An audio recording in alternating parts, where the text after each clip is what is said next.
হয় সমাগত 2024 লোকসভা নিৰ্বাচন ইতিমধ্যে প্ৰতিটো ৰাজনৈতিক দলে কুচকাৱাজ আৰম্ভ কৰা পৰিলক্ষিত হৈছে আৰু শেহতীয়াকৈ ভোটাৰ লিষ্টসমূহ আসলে প্ৰকাশ পাইছে আৰু এই মুহূৰ্তত মোৰ লগত গহপুৰৰ কেইবাটাও ৰাজনৈতিক দলৰ প্ৰতিনিধি আছে অগপ বিজেপি আপ কংগ্ৰেছ কেইবাটাও ৰাজনৈতিক দলৰ প্ৰতিনিধি আছে আৰু আমি তেওঁলোকৰ মনৰ কথা জানিব চেষ্টা কৰিম কিদৰে সাজু হৈছে এই মুহূৰ্তত বিজেপিৰ প্ৰতিনিধিগৰাকী আছে মই আপোনাৰ ওচৰলৈ আহিছোঁ সমাগত লোকসভা নিৰ্বাচন কিদৰে সাজু হৈছে আমাৰ ইতিমধ্যে ভাৰতীয় জনতা পাৰ্টি সম্পূৰ্ণ আমি সাজু হৈছোঁ আৰু আপোনালোকে দেখা পাইছে যে বিভিন্ন ৰাজনৈতিক দল তথা সংগঠনৰ নেতাকৰ্মী তথা তৃণমূল পৰ্যায়ৰ দলীয় কৰ্মীয়ে ভাৰতীয় জনতা পাৰ্টিৰ নীতি আৰু আদৰ্শৰ প্ৰতি আকৃষ্ট হৈ ইতিমধ্যে আমাৰ দলত যোগদান কৰিছে আমি ভাবিছোঁ যে এইবাৰ নিৰ্বাচনত আমাৰ বিশেষ আমি কষ্ট কৰিবলগীয়া নাথাকে বিগত নিৰ্বাচনতকৈ এইবাৰ নিৰ্বাচনত আমি যথেষ্ট সংখ্যক ভোটত অগ্ৰগতি লাভ কৰিম ডিলিমিটেশ্যনৰ ফলত বিজেপি দলৰ লাভ হ'ব নে লোকচান হ'ব ইয়াত আমাৰ লাভ লোকচান হ'বলগীয়া বিশেষ একো নাথাকে যিহেতু আমাৰ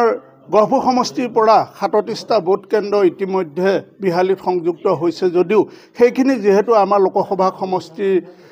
লগতে তেওঁলোক সংলগ্ন হ'ব গতিকে আমাৰ ইয়াত বিশেষ একো ক্ষতি হ'ব বুলি আমি নাভাবোঁ আপৰ কাৰ্যকৰ্তা আছে মই আপোনাৰ ওচৰলৈ আহিছোঁ কওকচোন ৰাজ্যত বিজেপি চৰকাৰ কেন্দ্ৰত বিজেপি চৰকাৰ তাৰ পৰিপ্ৰেক্ষিতত আপে এইবাৰ কিদৰে পৰিকল্পনা কৰিছে আমি যেহেতু এটা ৰাষ্ট্ৰীয় দল হিচাপে বৰ্তমান গহপুৰত আমাৰ আম আদমি পাৰ্টিটো যেহেতু নতুন আৰু সেই নতুনত্বৰ এটা লৈ পেলাই আমি ৰাইজৰ মাজত ইতিমধ্যে গৈছোঁ আমাৰ ইতিমধ্যে ডিলিমিটেশ্যন হৈ গৈছে ডিলিমিটেশ্যনৰ ফলত বহু ৰাইজ অনুসূচিত জাতি জনজাতিকে ধৰি আদি বহু ৰাইজ অলৰেডি অফেন হৈ থকা আমি পৰিলক্ষিত হৈছোঁ আৰু বিভিন্ন সমস্যা আছে যোৱা সময়ছোৱাত ভাৰতীয় জনতা পাৰ্টিৰ চৰকাৰে যি ৰাইজক প্ৰতিশ্ৰুতি দিছিলে সেই প্ৰতিশ্ৰুতি পালন কৰিব নোৱাৰিলে তাৰ বাবে ৰাইজ আজি অসন্তুষ্ট প্ৰকাশ কৰিছে সেয়েহে আমি ইণ্ডিয়ান যিটো গঠবন্ধন হৈছে ইণ্ডিয়া এলায়েন্স হৈছে তাৰ অন্তৰ্ভুক্ত হিচাপে আম আদমি পাৰ্টিত আমি আছোঁ আৰু আমাৰ যিখিনি কৰণীয় আমি গহপুৰ সমষ্টি কমিটি হিচাপে আমাৰ আগত আছিলে আপোনাৰ 34টা পঞ্চায়ত এতিয়া অলৰেডি 29টা পঞ্চায়ত আছে আমাৰ অলৰেডি 29টা পঞ্চায়তে আমি গঠন কৰিছোঁ আৰু কুচকাৱাজ আৰম্ভ কৰিছে আৰু মই অগপৰ প্ৰাৰ্থী আপোনাৰ ওচৰলৈ আহিছোঁ কওকচোন কিদৰে সাজু হৈছে আমি যথেষ্ট সাজু হৈ আছোঁ ইতিমধ্যে আমাৰ শক্তি অটুট যথেষ্ট বৃদ্ধিয়ে পাইছে যোৱাবাৰতকৈ আমি এইবাৰ লোকসভা সমষ্টিত যিগৰাকী প্ৰাৰ্থীয়ে নহওক অগপই দিয়ক বিজেপিয়ে দিয়ক তেওঁক আমি বিপুল ভোটত জয় কৰি নিয়াত সহায় কৰিম কংগ্ৰেছৰ কাৰ্যকৰ্তা আছে মই আপোনাৰ ওচৰলৈ আহিছোঁ কেন্দ্ৰত বিজেপি চৰকাৰ ৰাজ্যত বিজেপি চৰকাৰ এটা বিজেপিৰ ঢৌ আছে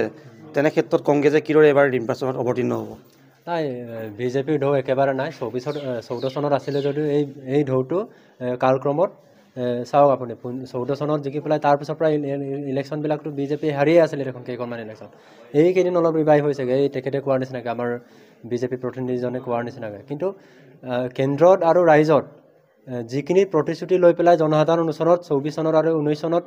ৰাইজৰ ওচৰত আহি পেলাই তেখেতসকলে চৰকাৰ দুবাৰকৈ গঠন কৰিলে ৰাইজতো হওক আৰু কেন্দ্ৰতো এই প্ৰতিশ্ৰুতিসমূহ তেখেতসকলে একো পালন কৰিব নোৱাৰিলে আৰু বস্তু মূল্য বৃদ্ধিৰ পৰা আদি কৰি আমাৰ কমিউনেল ৰাইটছখিনিতো আছেই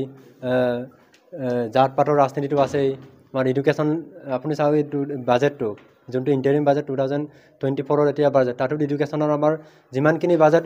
আগতে কৰা হৈছিলে তাতকৈ কিছু পাৰ্চেণ্ট কমোৱাহে হৈছে মানে এইখিনি লৈ পেলাই ৰাইজে বহুত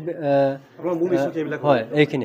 এইখিনি লৈ পেলাই আমি গাঁৱে গাঁৱে গৈ পেলাই প্ৰচাৰ কৰিছোঁ আমাৰ 24ৰ ইলেকশ্যনৰ কাৰণে আমাৰ ইণ্ডিয়া এলায়েন্সৰ যিজন পাৰ্টিক আমাৰ প্ৰক্ষেপ কৰে এই পাৰ্টিজনক আমি গহপুৰৰ পৰা এৰাউণ্ড 70,000 প্লাছ আমি ভোট পোৱাত আমি গহপুৰৰ পৰা আমি আজু হৈছোঁ মানে গহপুৰৰ ব্লক আৰু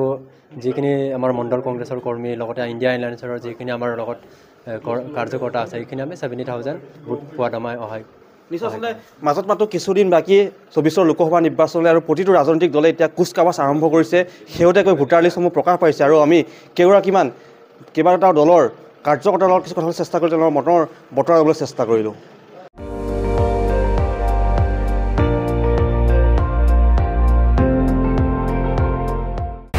আপুনি চাই আছে ND24